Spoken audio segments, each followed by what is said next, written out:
But one day you're meditating by the lake, watching the waves go up, watching the waves go down, thinking that's anicca. And one day you become so still that the lake vanishes.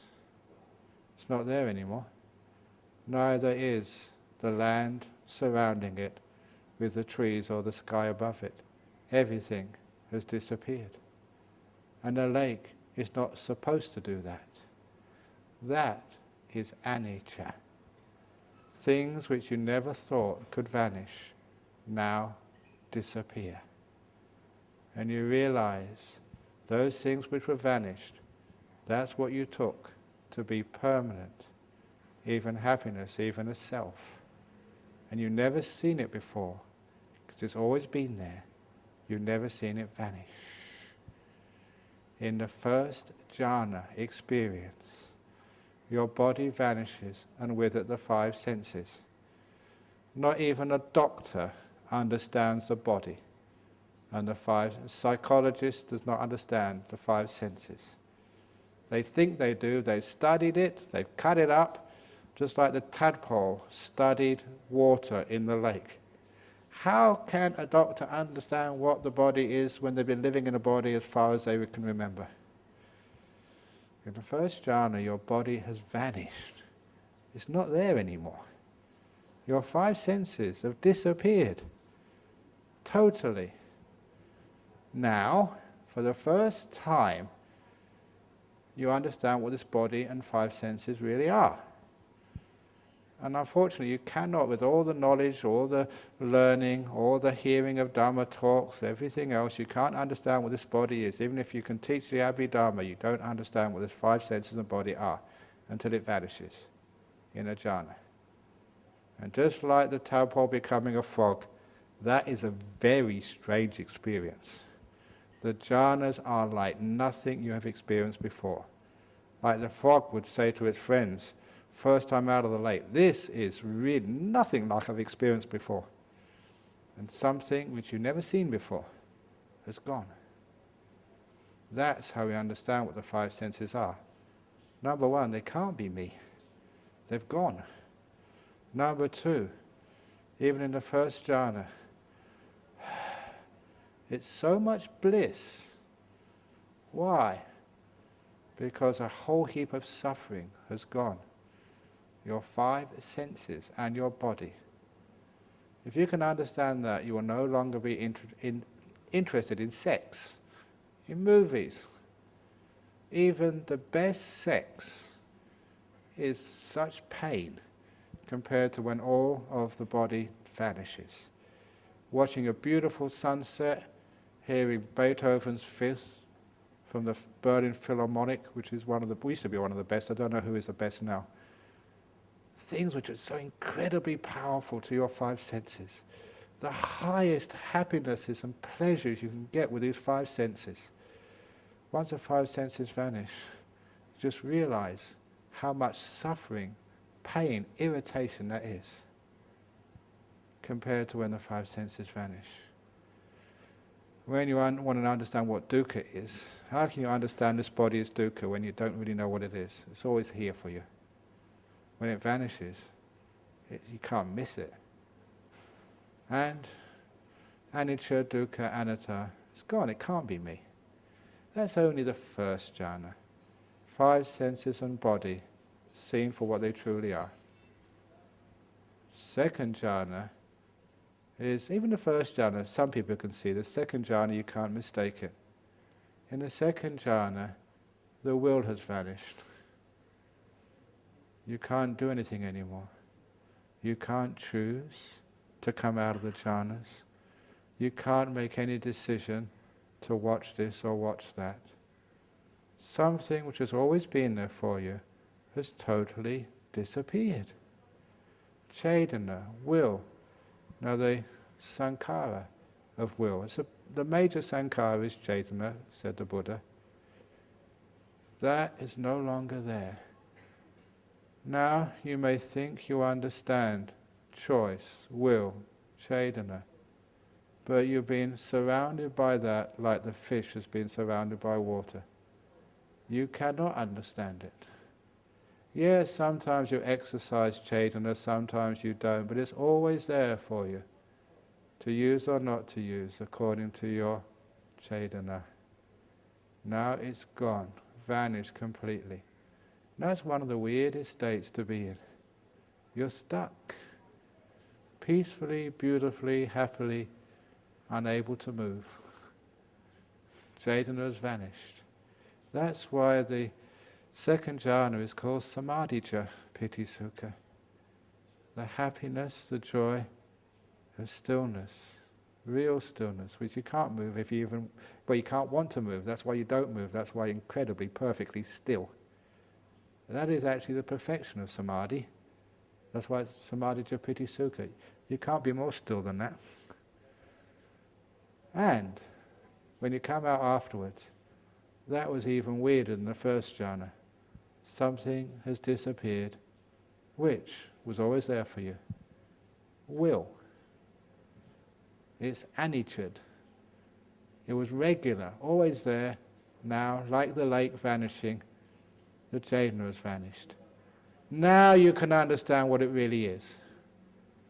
This thing which is always moving you, making you go from place to place, making you think, plan, remember.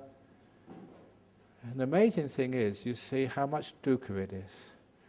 The reason why the second jhana is so blissful is this terrible Chaitanya, this will, is now stopped. Freedom from this, I call it the prison guard. I gave a simile yesterday. Just like life is being born in prison, lived all your life in prison, and thinking that prison is fun. So you visit from one part of a prison to another part of prison. You go to Narayana, you go to Elikalanda, you go to Colombo. You're just visiting different parts of the prison. You know, you find a nice girl or a boy and you have sex in the prison and have a nice family and board in the prison. You educate yourself. You have lots of fun in the prison, but you're in the prison of the five senses. And then you have this guard who never lets you sit still. Always saying, get up, go to work, do this, do that. Come on, go and learn jhanas, go and learn abhidharma, go and become a monk, go home and teach the Dhamma, go and write a book, go and organize a retreat with Ajahn Brahm, go and do something. Have you noticed just how much that will never allows you any peace at all? But you think your will is your friend, it's your cherished possession. That's actually one of the most important things you think you are. I am the one who decides to meditate. I am the one who decides to come here. I am the one who decides to put my hand up and ask a question. I decide what I eat. I decide where I go. Is it you making those decisions? Where does all your choice come from? Of course, you've read many times, the Buddha said, the sankhara anatta. The sankhara, the will, is not yours. How many times have you read that? But you don't believe it, do you? You can't, because you haven't seen it. That will has to vanish. And then you understand what it is. In the second jhana, afterwards, that blows you away, big time. Never again, unless you're really dumb and can't see it, but if you're in the second jhana long enough, you can't miss it. Never again will you ever think that you're in charge of what you do. Basically, it's not your fault. It's also, you didn't do it. That's why I keep saying, I give Dhamma talks. I'm totally out of control. It's not Ajahn Brahm teaches the Dhamma. I've been totally conditioned. I teach because Ajahn Chah conditioned me. But I say, why do I say the things I do? The jokes, they were conditioned by my father. He would always tell terrible jokes. So I remember when I first gave a talk like this, over in my monastery in Perth, someone gave it the title, Why Ajahn Brahm Tells Silly Jokes. It's not my fault. It's not my Chaitanya. I was conditioned like that by my father who tells silly jokes. So it just conditioned my will. I got no choice. I have to tell silly jokes. Why do I teach the Dhamma? Not my fault. Ajahn Chah brainwashed me to teach like this. Not my fault. If I teach, with similes and examples, with jokes, with lively talks, please, Venerable Metavihari, never praise me. It's not my fault I teach like this. I learned this from Ajahn Chah. He brainwashed me.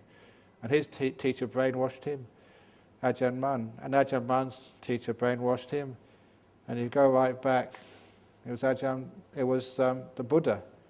He started all of this. So if I teach the Dhamma, I blame the Buddha. It's nothing to do with me. It's not my will. It's totally conditioned.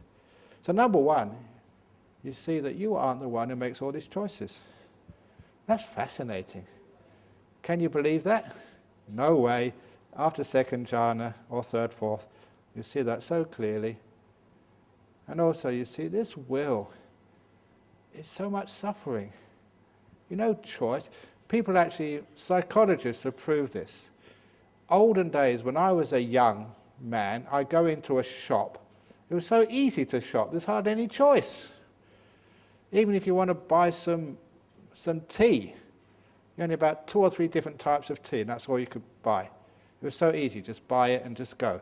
Nowadays, there's how many different estate teas can you get in Sri Lanka? And then you've got oolong tea, you've got lapsang souchong, you've got green tea, you've got peppermint tea, you've got fusion tea. There's whole shelves of tea in the supermarket. That choice sucks. It's so much suffering, choice. Psychologists have seen that. As far as silly jokes go, I remember this person who came to Australia as a refugee from the Middle East, a very poor country. And he went into the supermarket and saw they had potato powder. This little powder you can buy in the supermarket, you just add hot water and you get mashed potatoes. Now mashed potato powder, I'm sure they've got that in the shops in Sri Lanka, mashed potato powder, just add water and you get mashed potato. In other part of the supermarket, milk powder. He said, in the old country, he had to actually grow potatoes and actually dig them up from the ground and peel them and boil them and mash them to get mashed potatoes. Here in the West, you just get powder and you make it. Milk powder. Just add water and you get milk. You have that in Sri Lanka. I've seen it many times. He said in the old country, you had to get a cow, milk it and then you get the milk. Another place, so instant egg. You can get like powdered egg, add water, and you can make yourself an omelette. But what really surprised him when he went to another part of the supermarket and saw baby powder. In the old country, you had to have a wife, have sex, and wait for 9 months to get a baby. So if you're sinhala, you have to explain that afterwards. That's why I tell bad jokes. It's not me, it's my father said things like that. Now, this is when you find out what the will is. Nothing to do with me. And you also find out when you don't have any will at all, the bliss of the second jhana, the will has been suppressed, disappeared. That is so much happiness because the will is suffering. It's not whether you will right or you will wrong. All will is a pain in the ass. It is suffering, it is dukkha. And of course you realize, it's vanished, that can't be me. When these things vanish, what really stands out is the anicca, dukkha, anatta, which means never again will you take this will to be anything than an empty process not originating from this person called Ajahn Brahm. You know it is a great cause of suffering, which means that you can let this will go at any time, because it's just like, here we go again, a piece of shit. If I have a piece of shit on my hand after wiping my backside, I will wash it away straight away, as soon as I can. And for me, the will is like a piece of shit. I only have to use it when I have to. But if I have anything left when I start meditating, I wipe it off. I never keep it in meditation. I know how much suffering is. Instead, I let go, which means no will. Then you're peaceful, then you're free. People meditate and use their will thinking they can get jhanas. It's obvious when you see this. Will is a problem, not the solution. You let go of the will, jhanas happen. The path is, but no traveller on it is seen. Now also through the jhanas, the third, fourth jhana, especially arupas, they're fascinating because you know what's happening in the arupas? Your sixth sense, mano-vinyana, is vanishing. Bye-bye mind. It's disappearing. Even in the four jhanas, you can see your mind getting more and more thin. Consciousness is vanishing. Do you understand what the mind consciousness is? This thing which knows? How on earth can you understand it? Because it's always been there for you. Just like a fish in water. How can you understand what mind consciousness is? Abhidharma won't help you. Philosophy won't help you. When it starts to vanish, that helps you. When the fish goes out of water. Now, of course, the consciousness isn't vanishing totally. In that sense, when the tadpole becomes a frog and jumps out of the water, not all of the water has vanished. It's still wet on the outside of its body. But enough water has vanished to know what water is. Just like even in the jhanas. Enough of the consciousness, the mind consciousness, the jhana of the mind has vanished to understand what consciousness is. Number one, the less consciousness you have, the happier you are. That's why third jhana, something has disappeared. That part of mind consciousness called piti. It's fallen away. You've got less. And that's happier. Blissfully happier.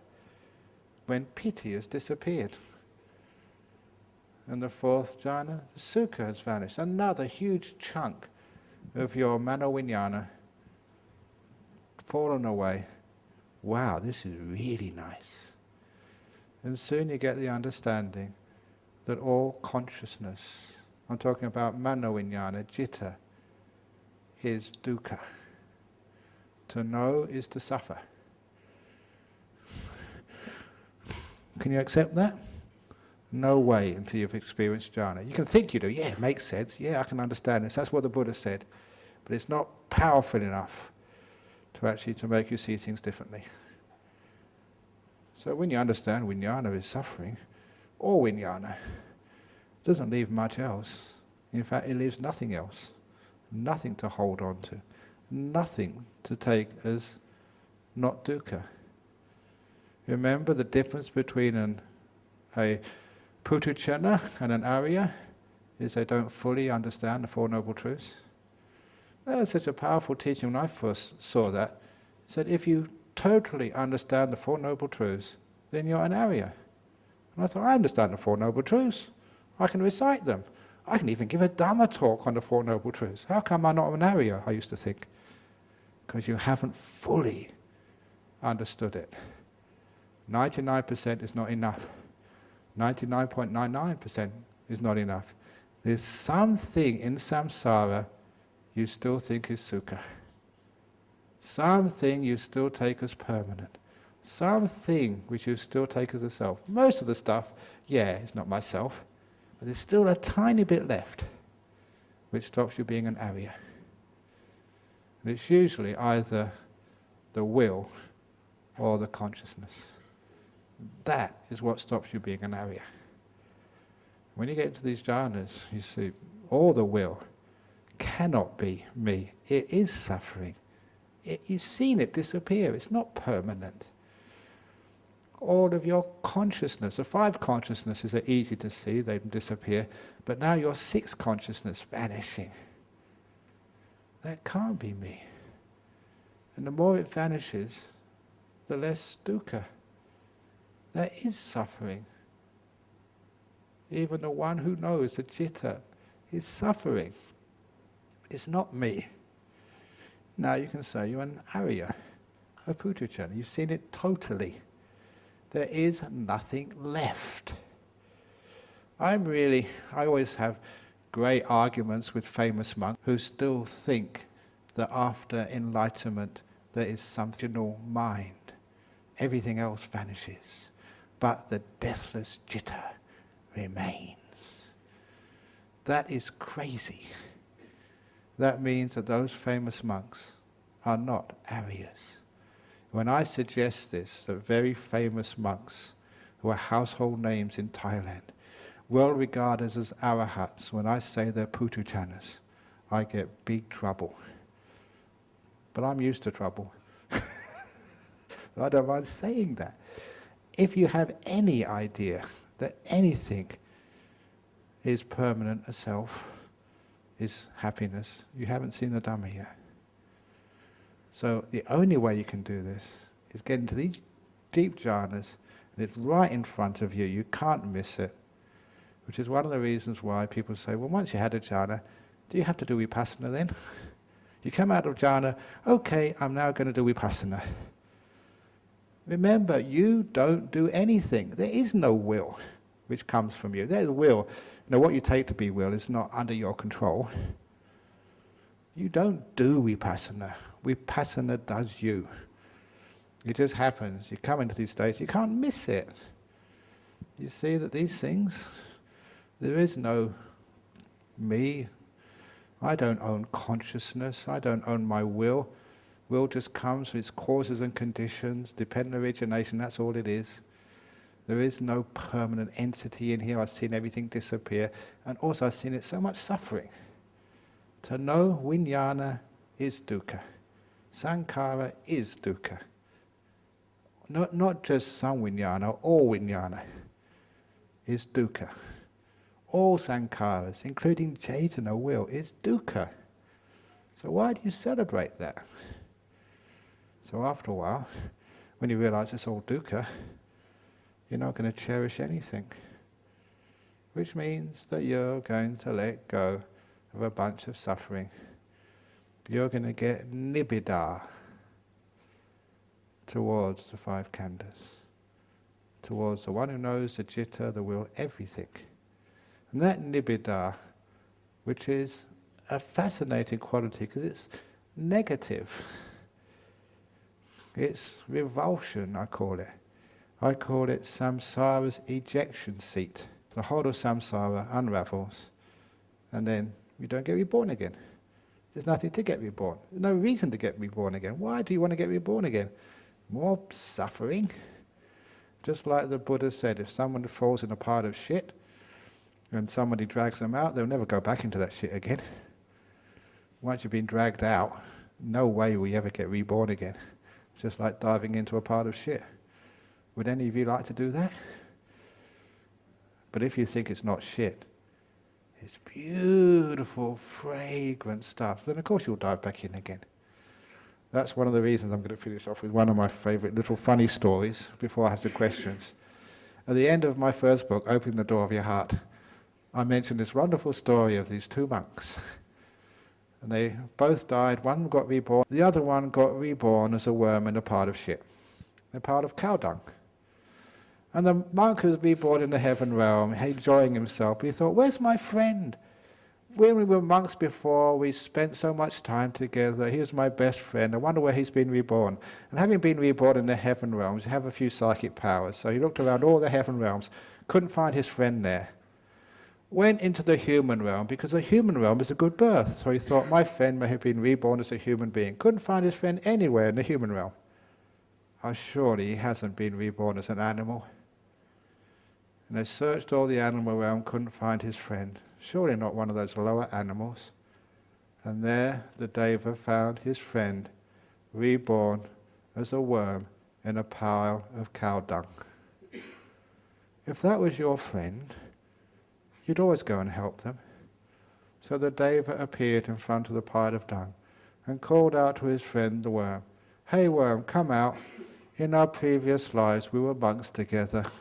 Because of some bad karma I don't know, you've been reborn in this pile of shit. I've been reborn in heaven. Come on, I can take you out. And at that the worm said, wait a moment. What is this heaven realm like? is there any dung up in heaven? Any cow shit? I said, of course not. You don't have dung and feces in heaven. If you ever get reborn in the heaven realms, there's no toilets because you don't do any of that sort of stuff. You don't have to queue up for the toilet like you do here. Do devas have to go into the toilet? That's a nice question for some thesis at university. They said, no, there's no such stuff over there. So the worm said, if there's no dung up there, I'm not going. Because that was the worm's food. He loved dung. He ate dung. It was his home. He said, dung is fragrant, dung is delicious. No dung, I'm not going. And the Deva thought, look, this guy is attached to his dung. If I could only take him up to heaven and show him what it's like, he would never want to go back to this pile of shit again. So the Deva decided to try and grab hold of the worm, pull him out of the pile of shit and show him heaven. But because the worm did not want to go, and because, if you're in a pile of dung, you got all this slimy stuff all over you. So when he tried to pull him out, the worm wriggled and escaped, slithered away, and went deep in the pile of dung. Now the friendship is so strong. This heavenly being, not a human being, a heavenly being, so refined, put his hand right into the center of that shit to find his friend and pull him out. Just what you do for friendship is incredible. Many, many times the heavenly being tried to pull the worm out of the pile of shit. But because the worm didn't want to go, would always escape and go deeper into the dung. Till eventually the heavenly being had to leave the worm to his pile of dung. This morning, I've been trying to pull you out of your pile of shit. But you don't want to go, do you? Every time I almost get you out, you escape and wriggle back in again. That's so true. Every time I try to get you into jhanas, you always wriggle back in again to your old pile of shit. Why? Because you think this body and the five senses are fragrant. It's nice and warm. It's my food. I love this body. I love the will. I love being I want to know. So every time you try and pull you out, you wriggle back in again. But my job is just to pull you out far enough. You see what jhanas are. So, jeepers, this monk was right. I've been living in shit all my life, and I thought it was fragrant. I thought all these beautiful girls were fragrant. They are shit. I thought these guys, sex, movies, whatever, was wonderful. They're not. They are shit. But you can't know that until I take you out, or someone takes you out, into jhanas. And then you can be free. Please excuse me for using such gross words, but samsara is gross. Suffering, it stinks. So sometimes you do need to use gross words to get people to realize they're living in a gross samsara. Thank you.